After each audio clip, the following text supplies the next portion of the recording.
After observing tacit silence for more than 2 months, Prime Minister Narendra Modi spoke out against the rising tide of intolerance in the country. Facing questions from the British media, Prime Minister Modi said his government was committed to the freedom of speech and there was no room for intolerance. He admitted that some incidents had taken place but sent out a strong message saying that India would not tolerate intolerance. When questioned about the 2002 Gujarat riots, he wasn't banned by the UK post-2002 riots, and in fact he visited Britain in 2003.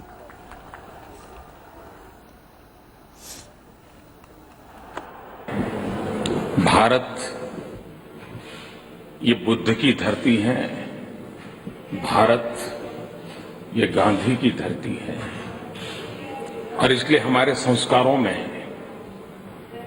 एक बात हमारी रगों में है कि समाज के मूलभूत मूल्यों के खिलाफ किसी भी बात को भारत स्वीकार नहीं करता है और इसलिए हिंदुस्तान के किसी भी कोने में कोई भी घटना घटे,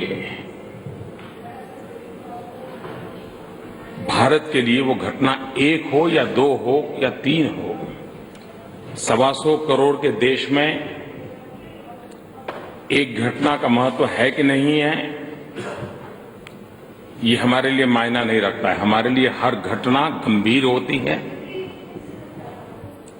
हम इसको किसी भी हालत में टॉलरेट नहीं करते हैं। कानून कठोरता से कार्रवाई करता है और करेगा और भारत एक वाइब्रेंट डेमोक्रेसी है जो संविधान के तहत सामान्य से सामान्य नागरिकी के जीवन को हर प्रकार की सुरक्षा, उसके विचारों की रक्षा, उससे प्रतिबद्ध है और इस काम पर हम कमिटेड हैं। I'm pleased to welcome Prime Minister Modi here. He comes with an enormous mandate from the people of India who made him Prime Minister with a record and historic majority. As for what happened in the past, there were legal proceedings. There were also, as my colleague Priti Patel said earlier today, representations from the British government at the time. But we're now discussing the future partnership between Britain and India. Both of us backed by our countries for this Parliament to work together to strengthen the partnership that we have. A bilateral meeting between the Indian and the UK Prime Ministers in nearly a decade that happened in London. Now, the meeting between Narendra Modi and David Cameron lasted for nearly an hour and a half. The focus areas remained defence, trade and education partnership. India saying that it would actually like to look into UK as a possible defence production partner at a much greater scale and incorporating it thus into the Make in India scheme of Prime Minister Modi himself.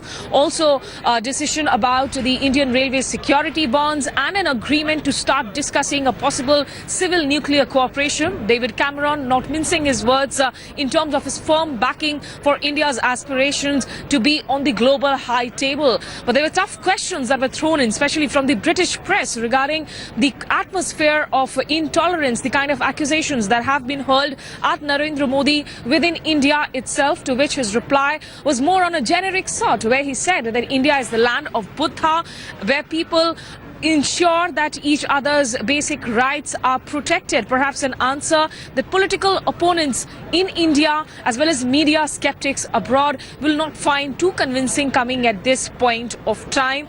For Mr. Narendra Modi, as his government is now about to complete 2 years of term, of course there is that greater level of pressure that his government must deliver on those promises of reforms that he has been announcing every time he has undertaken one of these high-profile foreign trips.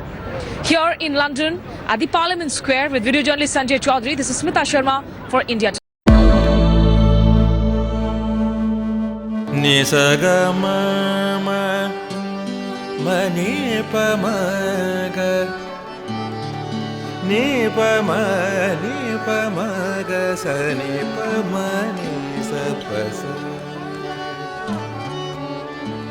जहाँ तक यादें याद आती रहेगी।